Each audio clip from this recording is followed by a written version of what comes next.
In this short video, we will examine the world of assessment as it relates to the blended environment. As we progress through the presentation, you will find that assessment in the face-to-face environment and the online environment have many similarities. Let's begin our journey. This presentation will emphasize the key features of assessment for the blended learning environment, along with some specific methods for assessing students. As discussed earlier in this course, any well-developed unit or lesson should begin with the end in mind. The destination is the mastery of the content or skills as demonstrated by an assessment. The more authentic the assessment, the more valuable the information generated about the student.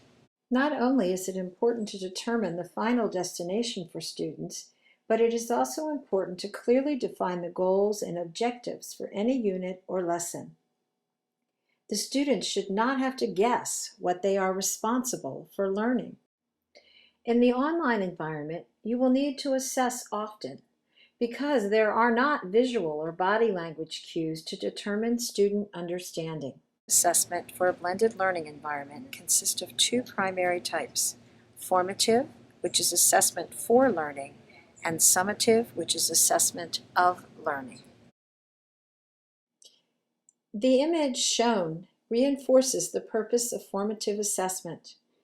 In the online environment, this type of assessment can be facilitated using discussion forums, blogs, wikis, writing prompts, quick writes, and reflective journals. This is certainly not an exhaustive list. Many of the methods used in the face-to-face or traditional classroom would also be effective in the blended environment. Summative assessment should be used to demonstrate the mastery and transfer of learning to a practical or novel situation.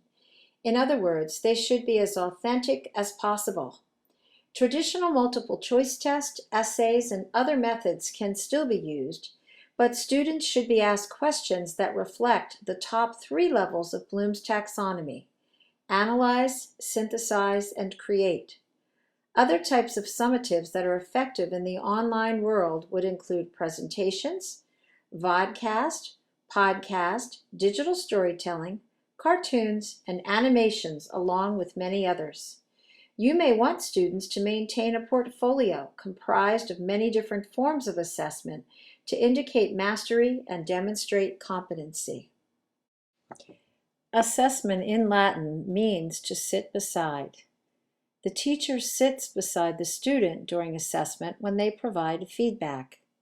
Research indicates that effective feedback is the most powerful tool to guide and improve learning, more than any other instructional strategy. Specific and timely feedback is very crucial in the blended learning environment. This could be provided orally through an application like VoiceThread or in writing by using the comment feature of Microsoft Word. As mentioned earlier in this video, the use of a variety of assessment types, especially authentic assessment, is important to the success of the blended learning environment. The evaluation of authentic displays of knowledge and skill competency, such as participation in discussion forums, lends itself to the use of rubrics.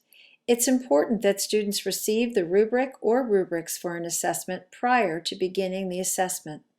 Remember, if you want them to be successful, they need to know the destination or target. Rubrics describe the qualities of the target, and they can be translated into a quantitative score if needed.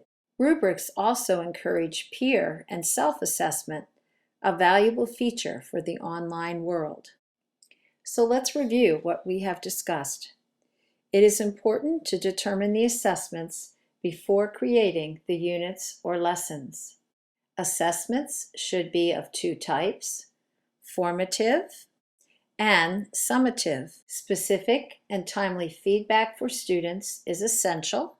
Transfer of learning should be demonstrated using authentic assessments.